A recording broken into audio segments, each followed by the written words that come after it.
Hello. इस video में हम डिस्कस करने वाले हैं कि कॉनकेव मिरर से हम इमेज कैसे बनाएं। ठीक है।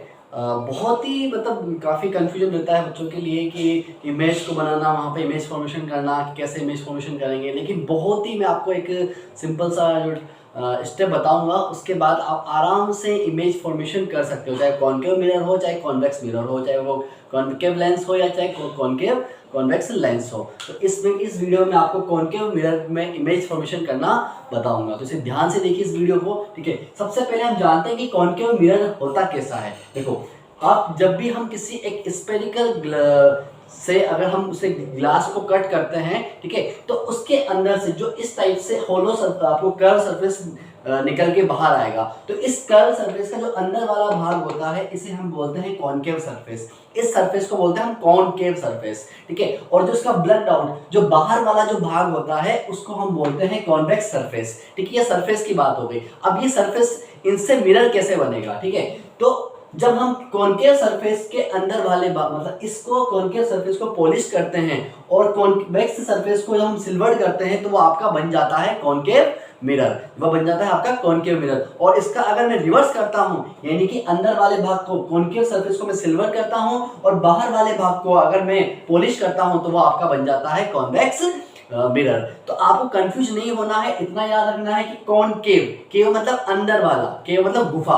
ठीक है। तो जो अंदर वाला भाग है वो आपका कॉनकेव सरफेस कहलाएगा, और जो बाहर वाला भाग है, ब्लड आउट भाग है, वो आपका कॉन्वेक्स सरफेस कहलाएगा। आपने अंदर वाले भाग को पॉलिश किया और बाहर वाले भाग को सिल्वर किया, तो आपका बन जाएगा कॉनकेव मिरर। ठीक है। अब आपको पता है कि कॉनकेव इमेज फॉर्मेशन करने के लिए कुछ रूल्स है, वो 3 रूल्स है, वो आपको ध्यान रखने पड़ते हैं। पहला रूल मैं बताता हूं आपको कि पहला रूल क्या है कि कोई जो लाइंस है, अगर वो पैरेलल एक्सिस जो आपका ये हो, देखो यहाँ पे ये मिरर है। ठीक है। ये कौन सा मिरर है? ये आपका कॉनकेव मिरर है। यहाँ पे जो सेंटर में आप देख रहे हो, इसे हम बोलते हैं पोल। क्या बोलते हैं इसको? पोल। ठीक है। और पोल से और फोकस के बीच में जो डिस्टेंस होती है, वही सेम डिस्टेंस फोकस और कर्वेचर के बीच में होती है। ठीक है। और कर्वेचर जो होता है, वो हमारा जो स्पेरिकल भाग था, उसका जो सेंटर वाला पार्ट है, उसे हम कहते हैं कर्वेचर। ठीक है। तो पोल और फोकस की जितनी डिस्टेंस होती है, उतनी डिस्टेंस एफ और सी के बीच में होती है। और जो लाइन आप देख रहे हो, इस लाइन को हम बोलते हैं प्रिंसिपल एक्सेस। इसको हम बोलते हैं प्रिंसिपल एक्सेस। ठीक है। अब प्रिंसिपल एक्सेस के पैरेलल से कोई लाइन आती है, अब प्रिंसिपल एक्सेस के पैरेलल से कोई अगर लाइन आ गई, ठीक है, तो वो कहां से पास होगी? वो फोकस से पास होगी। ये पहला, ये फर्स्ट रूल है। अगर कोई लाइन प्रिंसिपल एक्सेस के पैरेलल से आएगी, तो कहां से पास होगी? फोकस से आपके पास होगी। और दूसरी लाइन अगर मान लीजिए सेम, अगर वो फोकस से पास हो रही है, तो आफ्टर रिफ्लेक्शन, रिफ्लेक्शन के बाद वो प्रिंसिपल एक्सेस से पास होगी। तो पहला रूल क्या है कि अगर कोई लाइन प्रिंसिपल एक्सेस के पैरेलल से आती है, तो वो फोकस से पास होगी। और दूसरा रूल क्या है कि अगर वो फोकस से आती है, तो वापस वो कहां से पास होगी? Parallel to the principal axes. और जो थर्ड लॉ है, वो थर्ड क्या कहता है कि अगर आपका प्रिंसिपल एक्सेस पे है और ये सेंटर ऑफ कर्वेचर पे से कोई लाइन अगर पास होती है, ठीक है, कोई रे आपकी पास होती है, तो आफ्टर रिफ्लेक्शन वो वापस उसी सेंटर ऑफ कर्वेचर से पास होगी। ठीक है। और थर्ड जो आपका रूल है, थर्ड रूल क्या है? अगर कोई रे आपकी पोल पे आती है डायरेक्ट, ठीक है, तो आफ्टर रिफ्लेक्शन वो पोल से ही क्या हो जाएगी? डाइवर्ट हो जाएगी। पोल से ही जो ऑब्लिकली डाइवर्ट या तिर्यक जो होती है, इस टाइप से वो पास होगी। ठीक है, इस टाइप से वो पास होगी। तो ये 3 रूल है। अगर ये 3 रूल आपको आते हैं, तो आराम से आप इमेज फॉर्मेशन कर सकते हो। ठीक है। तो सबसे पहले हम आज बात करने वाले हैं कॉनकेव मिरर के इमेज फॉर्मेशन की। ठीक है। तो यहाँ पे हमने जो पहला ऑब्जेक्ट है, अब देखो ऑब्जेक्ट की पोजिशन कितनी हो सकती है। देखो ऑब्जेक्ट की जो हम कॉनकेव मिरर की बात करते हैं, तो कॉनकेव मिरर में आपकी यहाँ पे 6 पोजीशन हो सकती है, 6 या 7 पोजीशन आपकी हो सकती है। ठीक है। तो यहाँ पे हम बात करें तो आपके, जैसे हम 6 पोजीशन की बात करते हैं, पहली पोजीशन आपकी हो सकती है पोल और फोकस के बीच में, दूसरी हो सकती है आपके फोकस पे, थर्ड हो सकती है आपकी फोकस और कर्वेचर के बीच में, फिर हो सकती है आपकी कर्वेचर पे, फिर कर्वेचर और इंफिनिटी के बीच में, और देन आपकी इंफिनिटी पर। ठीक है।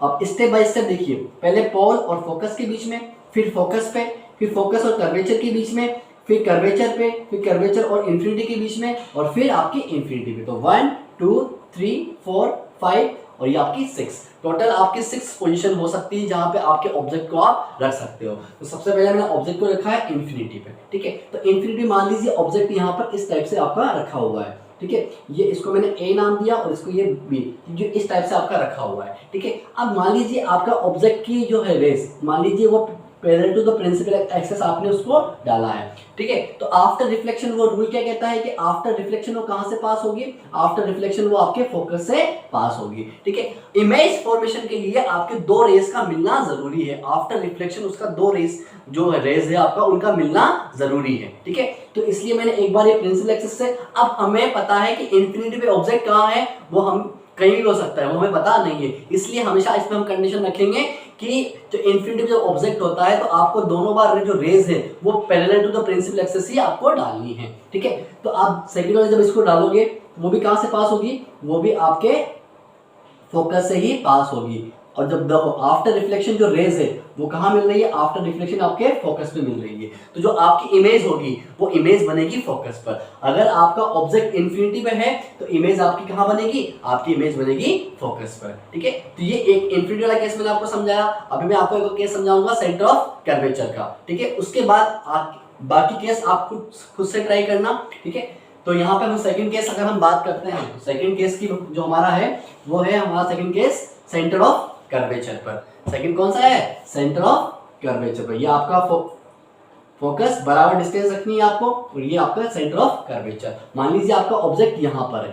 ठीक है, तो ऑब्जेक्ट यहाँ पर है तो सब पहला केस कौन सा है कि वो पैरेलल टू प्रिंसिपल एक्सिस जाएगा और कहां से पास होगा, वो आपके फोकस से पास होगा। ठीक है, और दूसरी कंडीशन क्या है कि मान लीजिए मैं यहाँ पे ये वाला रूल फॉलो कर रहा हूँ कि मान लीजिए वो डायरेक्ट पोल पे जाता है, मान लीजिए कि वो डायरेक्ट पोल पे जाता है तो पोल से ही क्या होगा, वो आपके पोल से ही डाइवर्ट होगा और ये कहां मिलेगा, आपके ये सेंटर ऑफ कर्वेचर पे ही मिलेगा। और जो इमेज की जो साइज होगी वो लगभग इसी के बराबर होगी। ये थोड़ा आप जब स्केल से बनाओगे तो आपका बिल्कुल प्रॉपर बनेगा। ठीक है, तो सेंटर ऑफ कर्वेचर पे है तो इमेज कहां बनेगी, सेंटर ऑफ कर्वेचर भी बनेगी और उसकी साइज क्या होगी, ऑब्जेक्ट के साइज के बराबर होगी। कॉनकेव मिरर के केस में सभी जो इमेज होती है आपकी वो रियल बनती है, रियल एंड इन्वर्टेड बनती है, लेकिन सिर्फ एक केस होता है जहां पर आपकी जो इमेज है वो वर्चुअल एंड इरेक्ट बनती है। वो केस होता है पोल और फोकस के बीच में। जब पोल और फोकस के बीच में आपकी जो ऑब्जेक्ट होता है तो वर्चुअल एंड इरेक्ट बनता है। ठीक है, रियल एंड इन्वर्टेड और वर्चुअल इरेक्ट का जो कॉन्सेप्ट है वो आपको मैं नेक्स्ट वीडियो में बताऊंगा। आपको ये वीडियो से समझ में आया होगा कि इमेज फॉर्मेशन हम कैसे करते हैं।